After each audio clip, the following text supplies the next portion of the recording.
Muito bem. Então, prosseguindo aí, né? A autora vai fechar o capítulo falando da globalização e o mercado de trabalho, né? Ela fala uma concepção, aí, uma definição, que eu não sei de onde ela tirou, porque ela não citou a fonte aí da informação. Mas ela fala que a globalização é do final do século XX. Então, não é bem isso que eu conheço, não.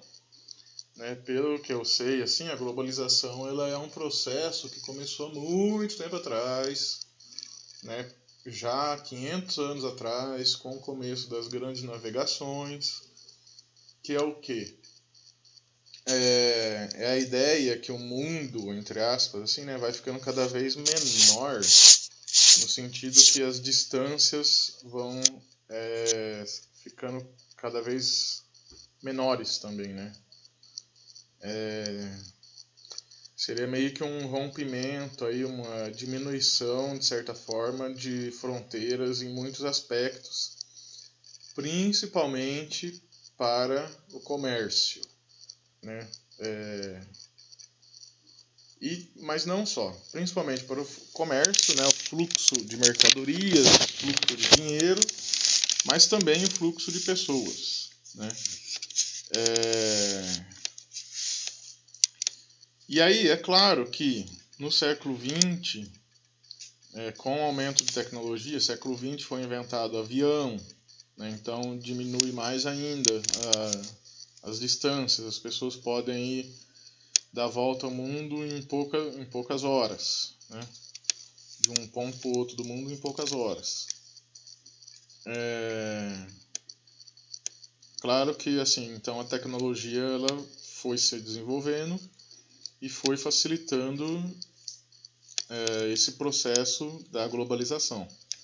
Aí depois, pro final do século XX, aí vem a internet, né? A informática, né? O desenvolvimento das tecnologias da informação e da comunicação. Então isso vai também, novamente, né, acelerar os processos da globalização. Então, que é a questão da comunicação. Você fica sabendo tudo, quase tudo aí em tempo real, né? Aconteceu lá do outro lado do mundo, a gente já está sabendo, né? E aí, já fazendo até o link com o que está acontecendo hoje, né, essa pandemia, uma pandemia do jeito que a gente está vivendo só é possível num mundo globalizado. Por quê? Porque tem uma troca intensa, um fluxo intenso de pessoas em todos os continentes do mundo.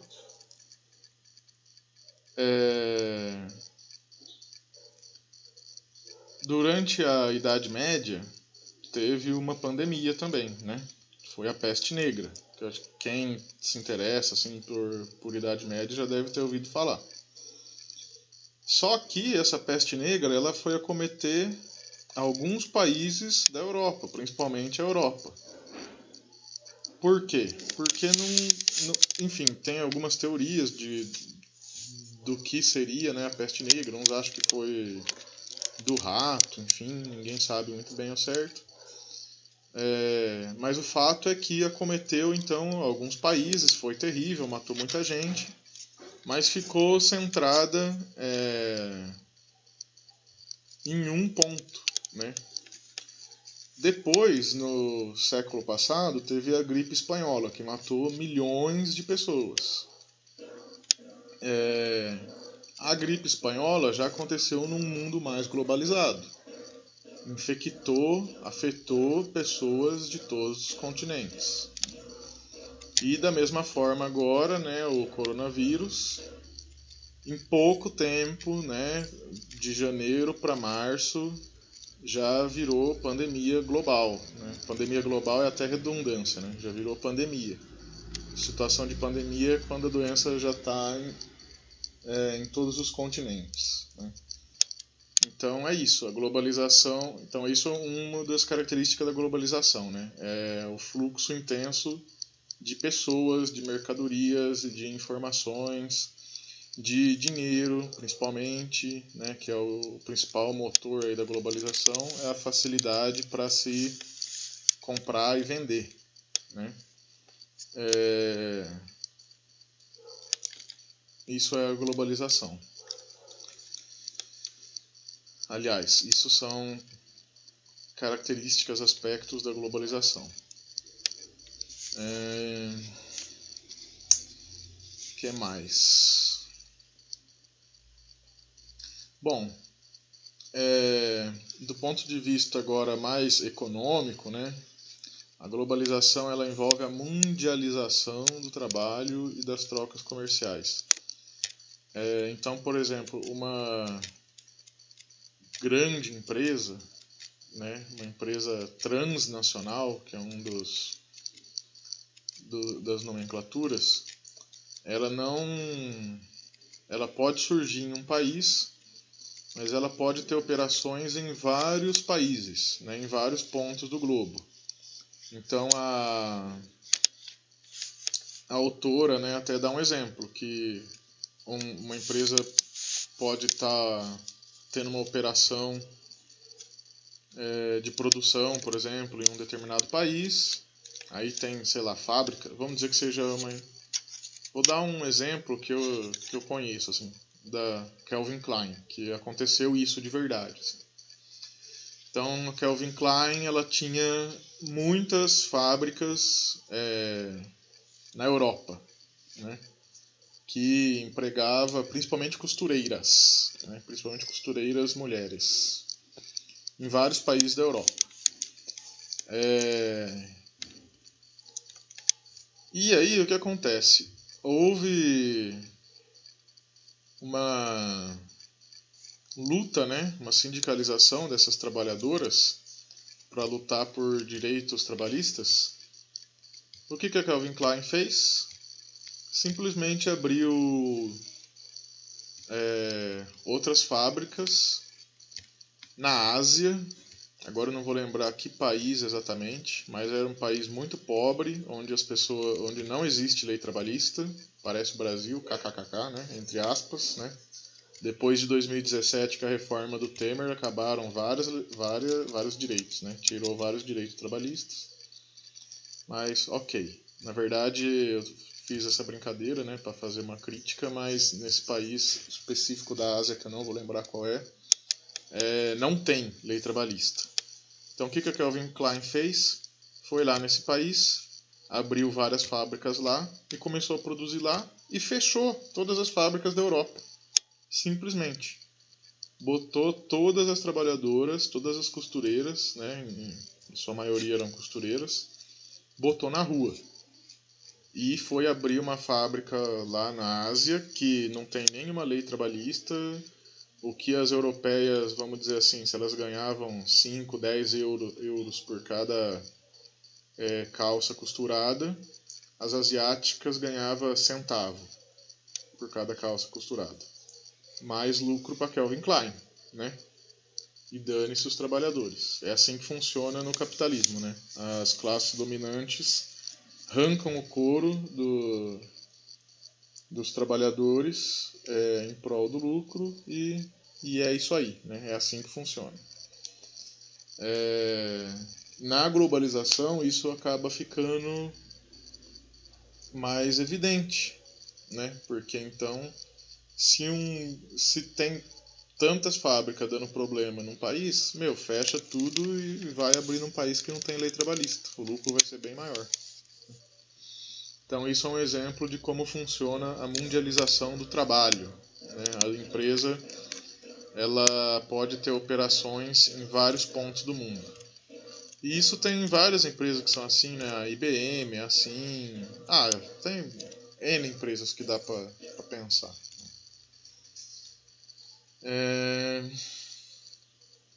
Então, a mundialização do trabalho e as trocas comerciais. O rompimento de fronteiras, né? Então, cada vez mais busca-se pensar em termos globais, né? Não mais em termos locais, pensando a aldeia global, já que todos nós vivemos no mesmo planetinha, né? É o único que a gente tem por enquanto. e vai se saber até quando. Então, pensa-se como uma aldeia global, né? Tanto culturalmente quanto comercialmente.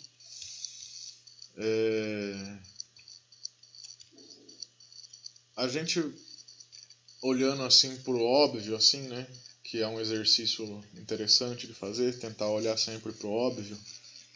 A globalização ela se expressa no nosso dia a dia, né? Assim, então a gente tem smartphone, por exemplo, da Apple, que é uma empresa estadunidense. Eu não tenho o smartphone da Apple, só estou dando um exemplo. Mas, por exemplo, tem o smartphone da Apple, que é uma empresa estadunidense, mas ele foi produzido na China, né, que a Apple tem fábricas lá na China, com matéria-prima que veio de várias partes do mundo, e quem está usando é um brasileiro ou uma brasileira para assistir uma série no YouTube, para assistir uma série, vamos dizer, A Casa de Papel, que é uma série espanhola no Netflix, que é uma empresa francesa. Então, essa pessoa que está vendo isso está usando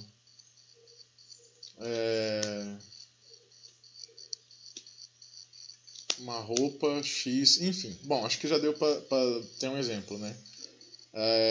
Isso é característica da globalização, né? A gente está conectado, de certa forma, com várias partes do mundo, tudo ao mesmo tempo. Poderia falar da comida, né? Então essa pessoa está assistindo uma série espanhola de uma empresa francesa, que é a Netflix, no smartphone da Apple, que é uma empresa americana, que foi fabricado na China, com matéria-prima de várias partes do mundo, a pessoa é brasileira, e ela está comendo uma comida árabe, por exemplo. Então, né, tudo, o mundo inteiro se relacionando, né, a todo momento.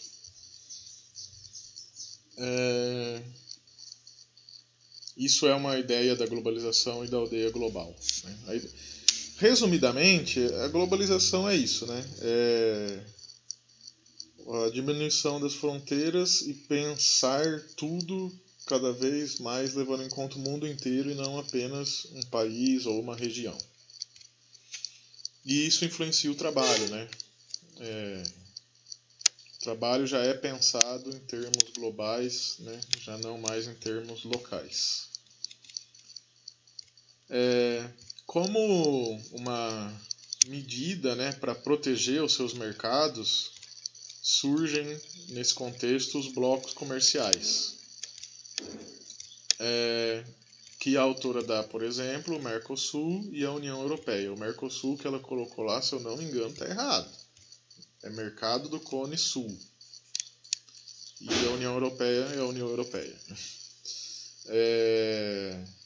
Então o Mercosul ele é a união dos países aqui da América Latina, né?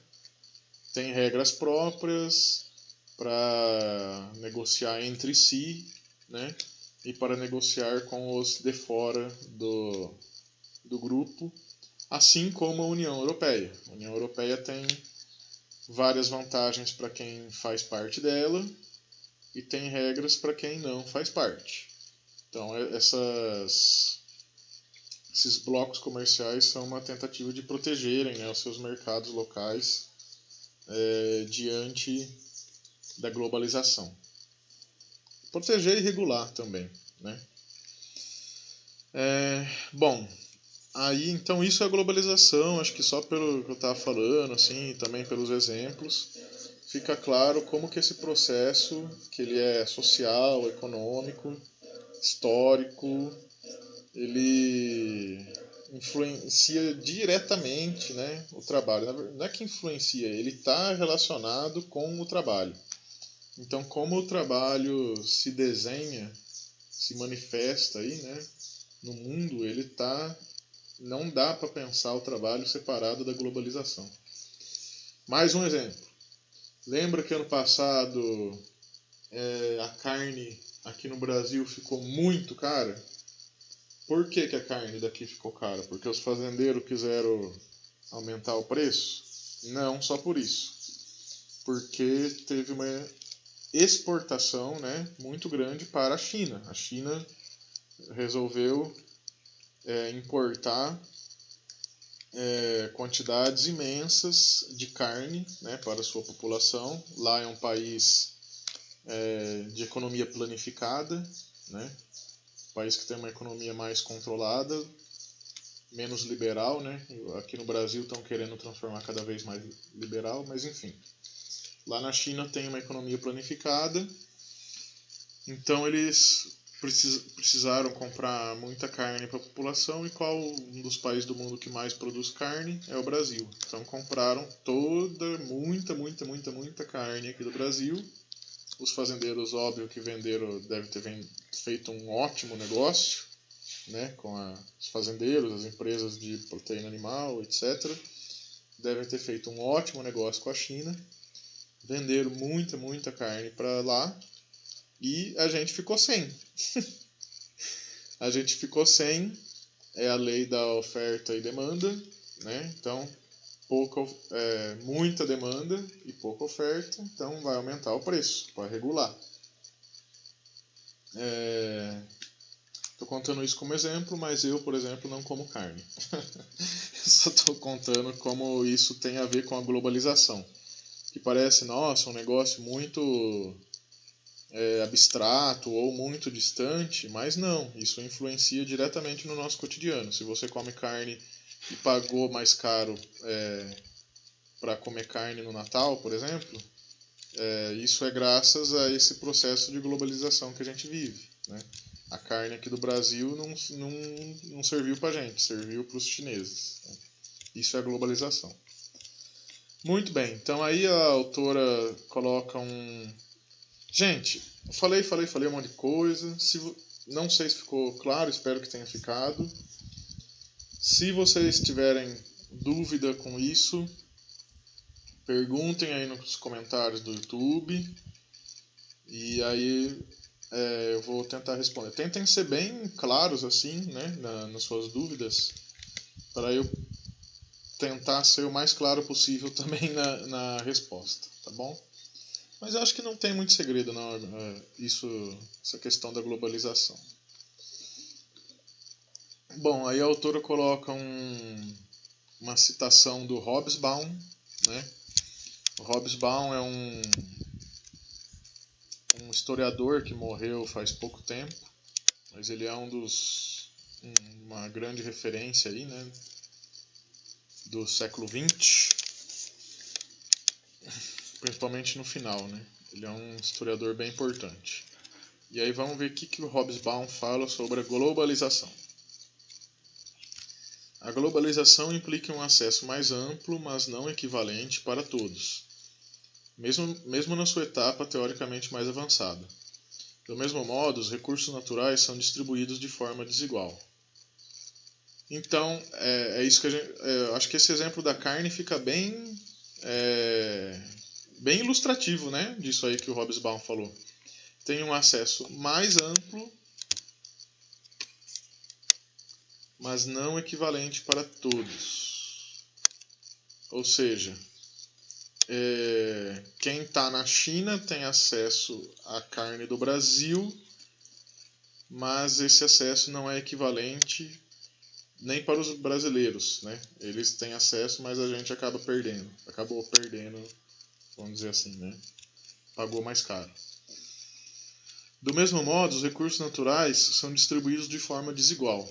Por tudo isso, acho que o problema da globalização está em sua aspiração a garantir um acesso tendencialmente igualitário aos produtos e serviços em um mundo naturalmente marcado pela desigualdade e pela diversidade.